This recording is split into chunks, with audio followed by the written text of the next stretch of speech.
Hello again, welcome back to Hangar 51.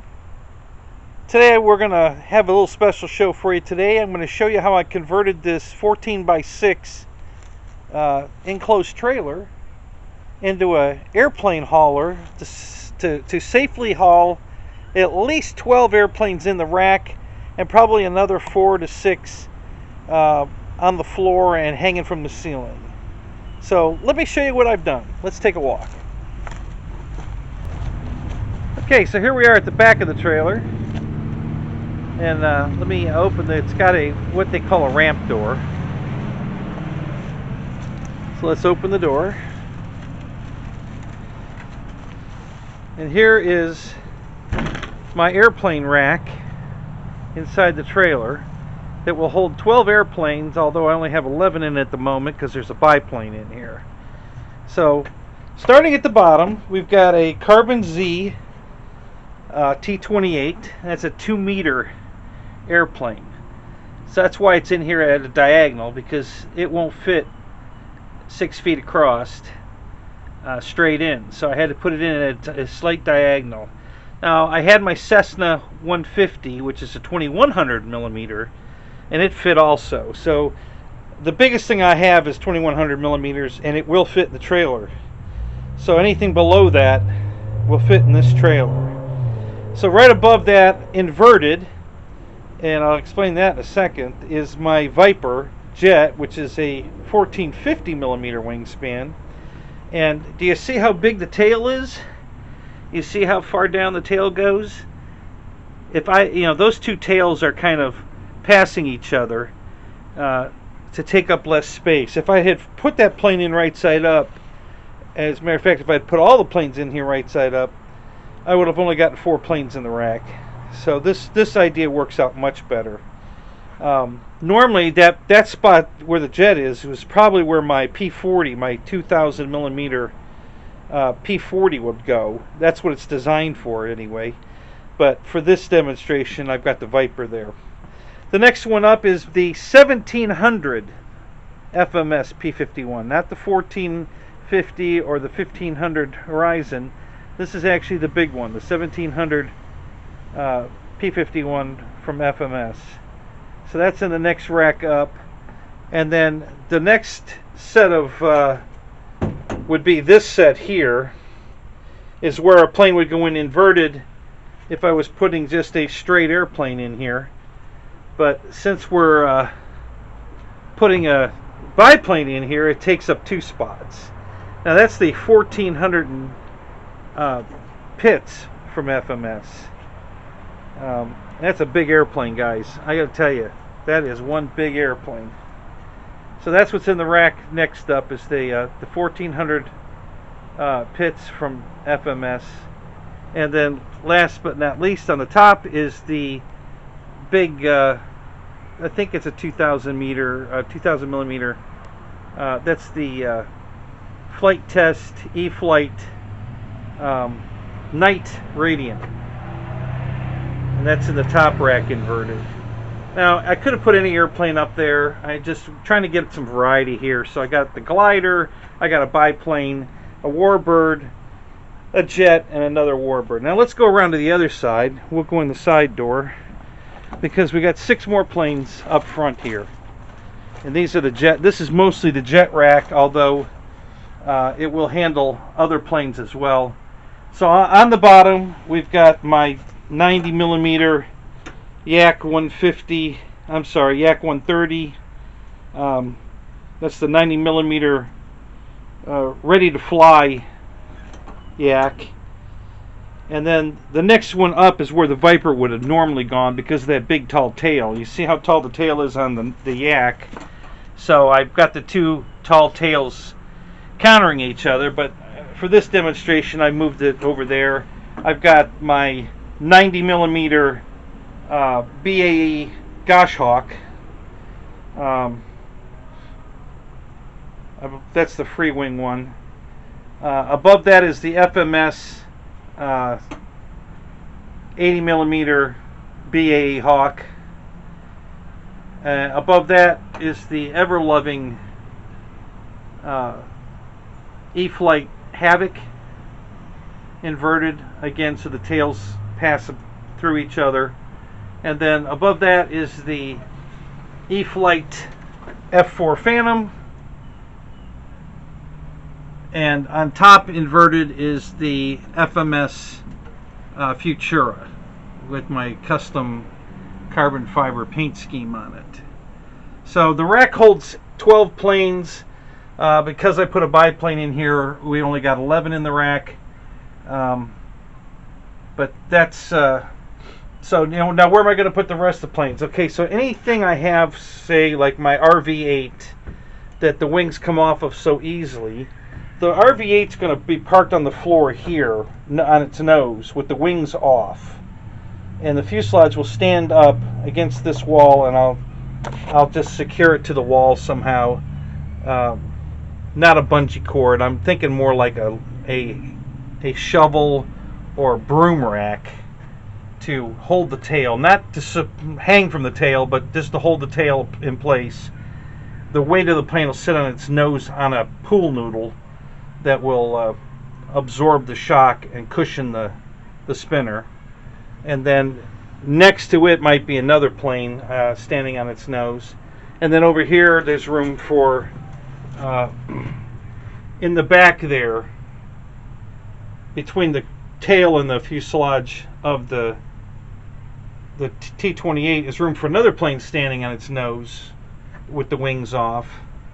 And then over here I've got plenty of room for 2 more planes if I want to, standing on their nose along this wall. And then I've got the ceiling up here to put a rack to handle all the wings that will go on all the planes that are standing on their nose. Now I've got a corner desk, because it's a V-nose trailer, sitting here that's going to become my charger. I'm going to Velcro my chargers to this drawer and on top of the bench, and I'm doing my battery charging here. Probably going to have a small TV there and storage up top. And so that's a quick tour of the trailer. What we're going to do now is we're going to take this thing. Now nothing is tied down. Every airplane is just sitting on these pool noodles. Okay, so nothing's tied down. They're all just sitting here on the pool noodles. And we're going to do a tow test. So I'm going to set this camera up inside the trailer here. We're going to turn the lights on inside. Generator will be running to power the lights, but I'll probably just cut the audio anyway, because I'm not going to be in here to talk. And we're going to drive this thing around, and we're going to watch everything move around and see how they do. Been specifically asked to do this test, so that's what I'm going to do. And we're going to see how it works. So let's get to that. Okay, so let's take a look at what it looks like without planes on the rack. So there's the back of the trailer, ramp door, and you can see the rack in there, and we'll walk in and take a look. Yes, it's leaning way over. Looks a lot different now that it doesn't have planes on it, doesn't it? So there's a reason for the lean in the rack, and I think you get it now. So I have it secured to the ceiling here.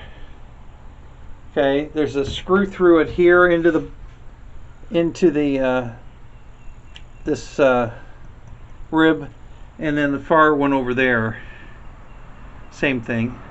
And then on this side I've got this 45 angle and screwed to the rib here, so that stabilizes the top of this rack nice and tight. And then I've got it screwed to the floor. Got this crazy shape on the floor. Okay, and there's a strap here, and a strap there, and a strap over here. So that's not going anywhere. And then if we'll walk around through the side door, and here's the other rack here on this side. So this one's designed more for smaller planes and my jets, and this side over here, I'll go back around, is designed for the 2100 millimeter and smaller, but the big planes. So I can get, the biggest thing I own wingspan wise is the Carbon Z Cessna 150 and also the HSD 182. Both 2100 wingspan. They will fit in this rack. That's why the rack is in here at a 45 like this, because this opening is it's only a 6 foot across trailer, so it doesn't, you know, you can't put a 2100 millimeter wing in here straight across. It's too big. So so I had to diagonal the rack at like a 45, and then this one's kind of just the way it turned out. It's not exactly 45, but it's what it turned out to be to get everything in here. Everything was pre-measured, pre-tested before any final gluing and assembly was done. Okay, now listen, I could give you measurements on what I did, but honestly your measurements are going to vary. So my thought process when I did this was, I want my biggest airplane with the biggest tail on the bottom right here. Okay, and then the second biggest tail, not necessarily the biggest airplane, but the biggest tail, I want it on the next rack up here, on this one here, and here, and I'm putting that one in inverted. Okay, so that one will sit on that rack upside down, and the bottom one on the top, and the tails will pass each other, you know, and not take up so much space.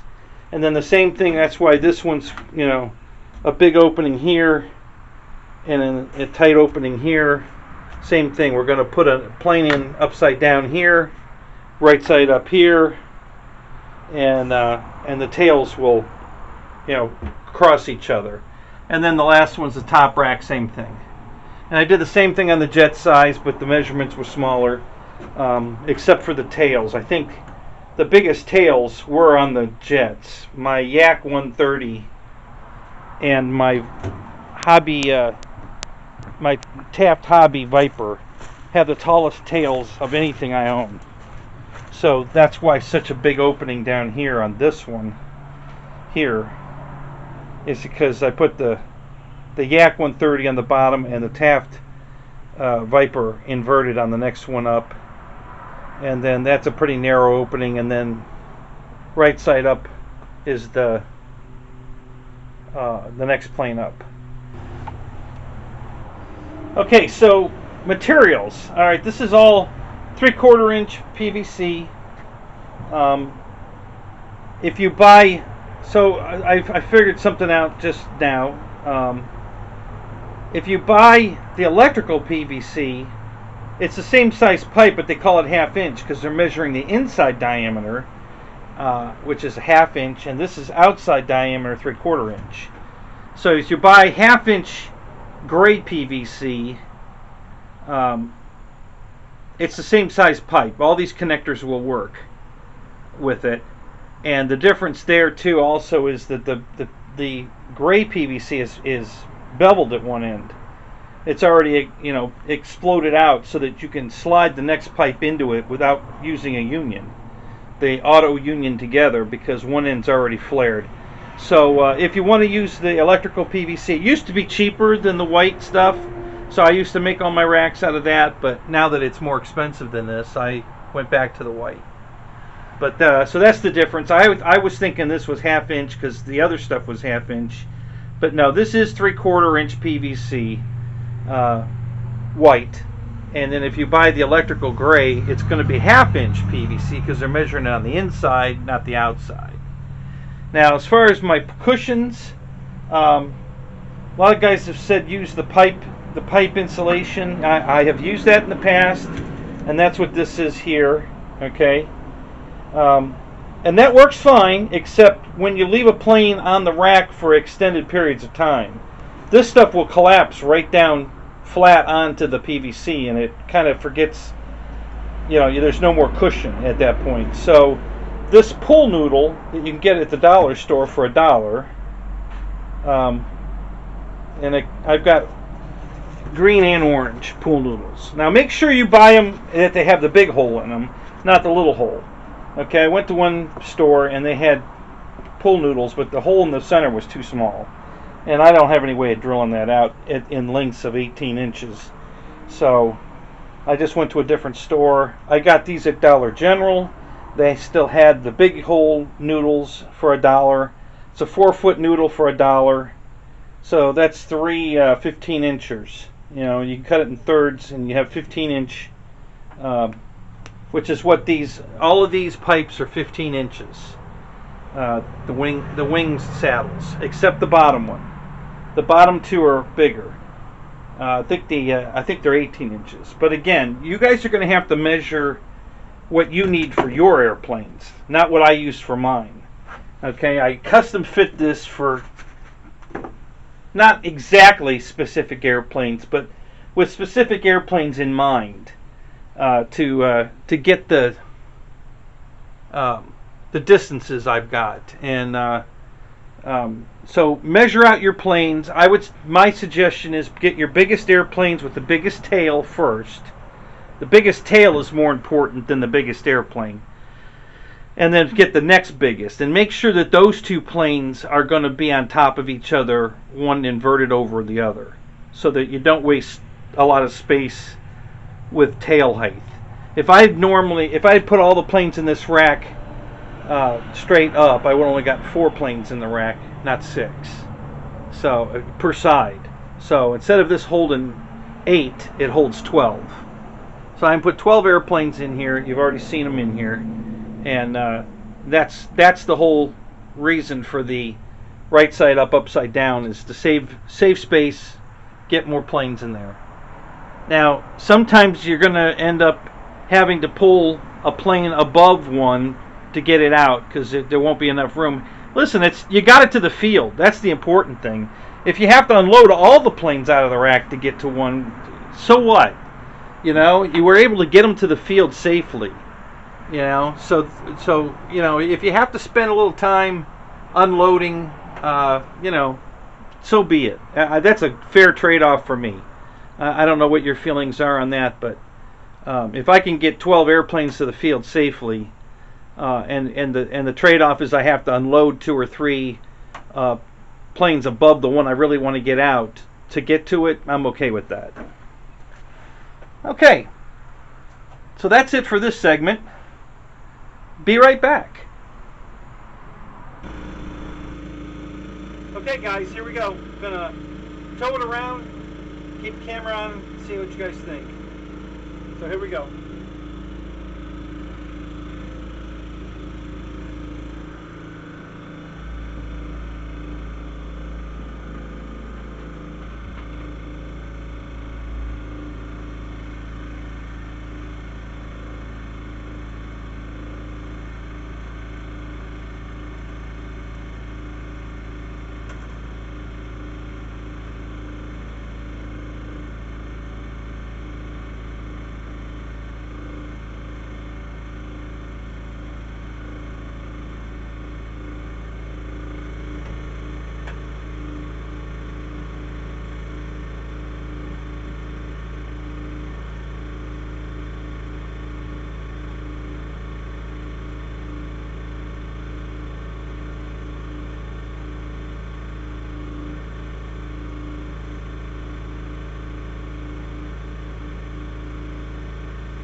Okay, quick test around my yard. Pretty bumpy yard.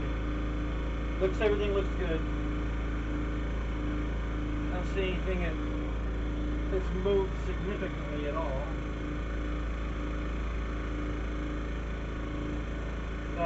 Okay, let's keep going. Going out on the road now. That was just around my 3 acres. Now we're going to go out on the road.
looking good. Very little movement on the noodles. Planes look fine. Now again, I have no packing around them, and nothing's tied down. This was a test to see how it did without doing any of that.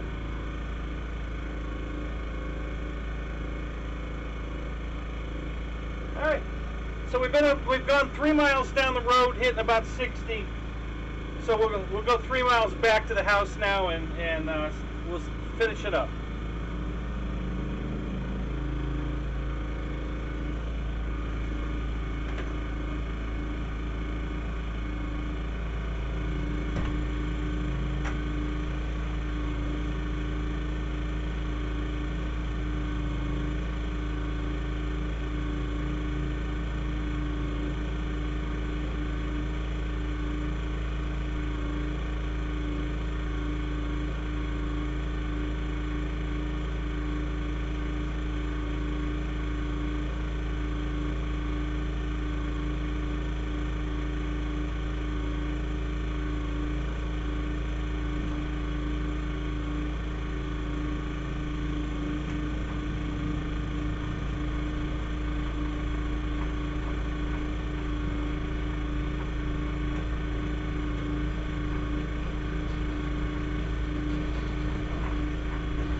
Alright guys, so that concludes our road test. Let's go check out the camera work and then we'll do our final thoughts.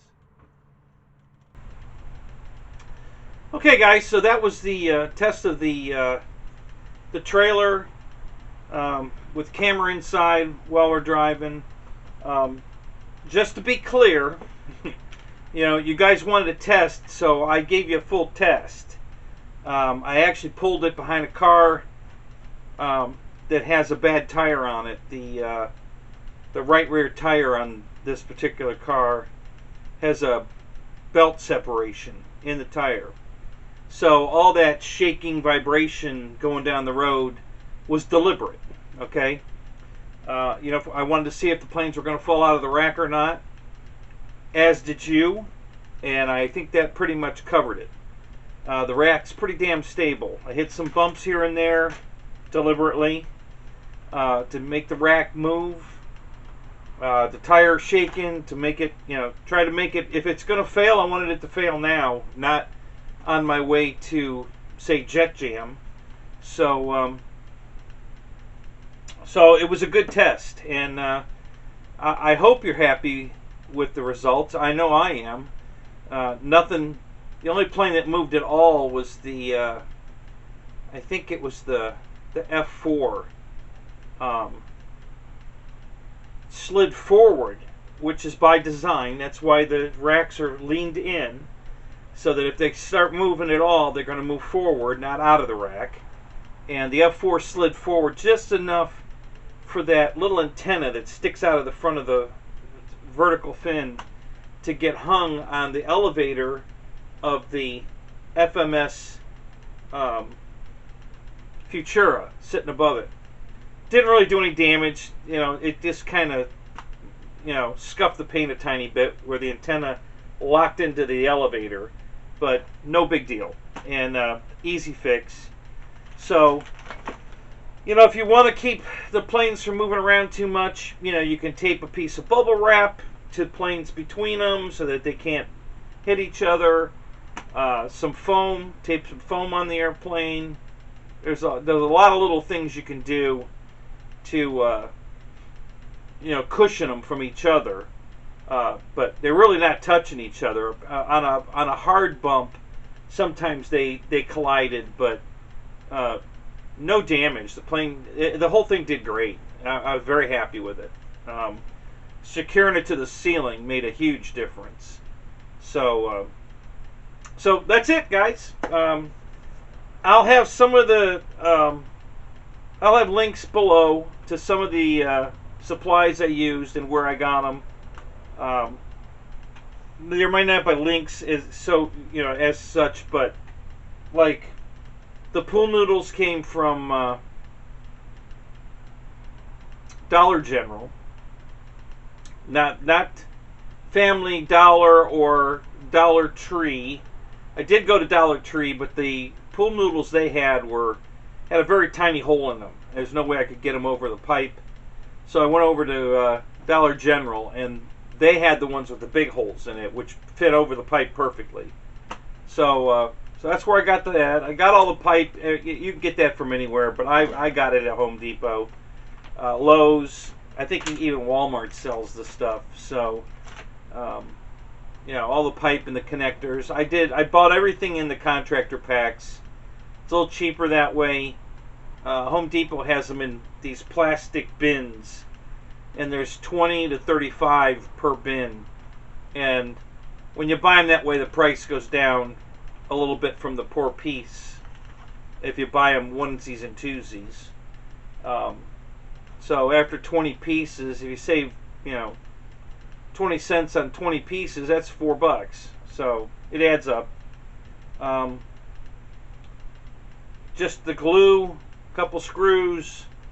I did use some the plastic clamps to hold it to the floor, and that's pretty much it.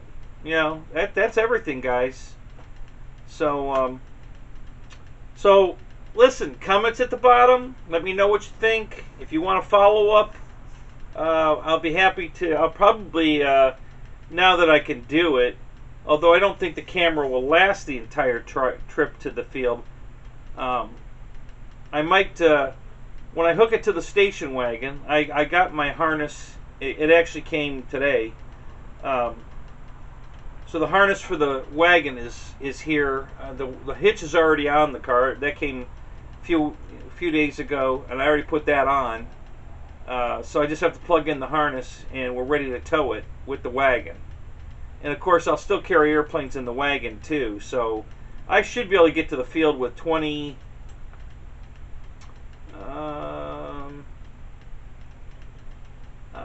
to 26 planes, I would say, in that ballpark. So I'll just have to decide before I go which 26 I'm going to take. But between the car and the trailer, I'll be able to carry everything: my air conditioner, the tent, chairs, canopy, both generators, my big generator and the little generator.